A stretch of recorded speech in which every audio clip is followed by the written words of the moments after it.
আমি চাই অনেক অনেক অনেক বেশি। যদি কেউ বলে যে এই যে 1 কোটি টাকা দিলাম, এই 1 কোটি টাকা নিবা না হিসাব নিবা, তো আমার চয়েস হবে হিসাব। এরকম একটা মেয়ে যদি আমার ব্যাটার বউ।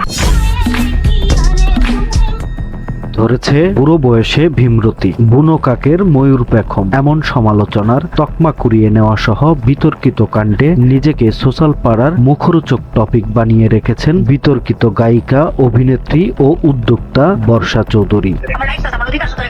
তুই আমার বোন, আমি তোর ব্ল্যাকমেল করতেছি, তুই আমার এই সাইডে মামলা করবি, আমার নিয়ে ফেলবি, সমস্যা কি? না না, স্বীকার করতে হবে তুই আমার বউ কিনা।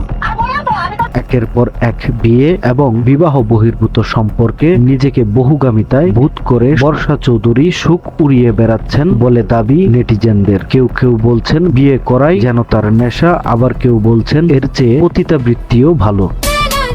বেটি 2 দিন পরে মাইয়া বিয়া দিব, যে মাইয়াতে অনুমতি লইয়া পরবর্তীতে আবার 4 নাম্বার হাঙ্গা করতে পারে, মাইয়া আল্লাহ বুঝেন কত বড়। 2 দিন পরে মাইয়া আবার হাঙ্গা দিব, এই বেটি যদি এমন করে 2 দিন পরে সম্প্রতি সামাজিক যোগাযোগ মাধ্যমগুলোতে ছড়িয়ে পড়েছে বর্ষা চৌধুরীর 5ম বিয়ের খবর, আর এতেই নেট দুনিয়ায় পড়ে গেছে শোরগোল। যদিও পাপমুক্ত খ্যাত নায়ক রাসেল মিয়ার সাথে হয়নি ডিভোর্স, অথচ ভালোবাসার টানে মাত্র 17 দিনের পরিচয়ে গেল বছর 17 মে বিয়ে করেন অভিনেতা রাসেলকে বর্ষা। এটি রাসেলের দ্বিতীয় বিয়ে হলেও প্রথম বিয়ে এবং 11 বছরের সন্তানের খবর গোপন করেছেন বলে দাবি বর্ষার। ভুল মানুষকে এবং ভুল ভাবে বিশ্বাস করে প্রতারণায় আমি কাবিন নামার রেজিস্ট্রি বুকে দেখতে পাই বরের ভাষ্য মতে আমি প্রথম স্ত্রী, অথচ তার আরো কতগুলো স্ত্রী।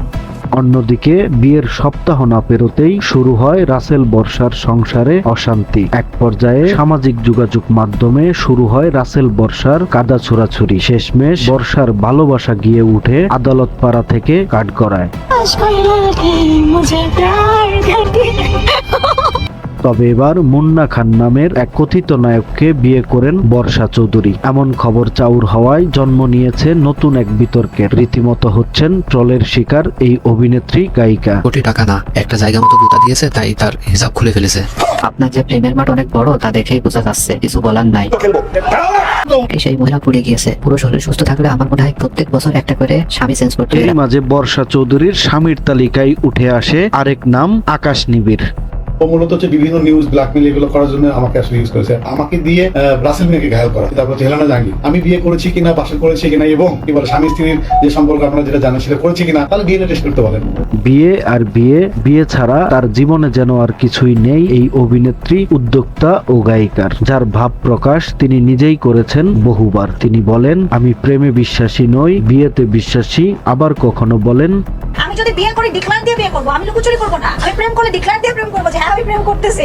বর্ষা চৌধুরীর প্রেম, বিরহ, বিচ্ছেদের গল্প হার মানাবে সিনেমাকেও। দীর্ঘ 10 বছর সম্পর্কের প্রথম আনুষ্ঠানিক স্বীকৃতি দেন 2013 সালের 8 ফেব্রুয়ারি। এরপর 2020 সালের 3 মার্চ মিউজিশিয়ান রুমি রহমানকে বিয়ে করেন বর্ষা চৌধুরী। এর আগে অভিনয় শিল্পী তাজিন আহমেদের সঙ্গে বিয়ে হয়েছিল রুমির। 2022 সালে জুলাই মাসে ব্রেন স্ট্রোকে মৃত্যু হয় রুমি রহমানের। রেখে যান 2 সন্তান, জারা ও জায়ান। এর মধ্যে এক সন্তানের বয়স তখন সবে মাত্র 1.5 মাস।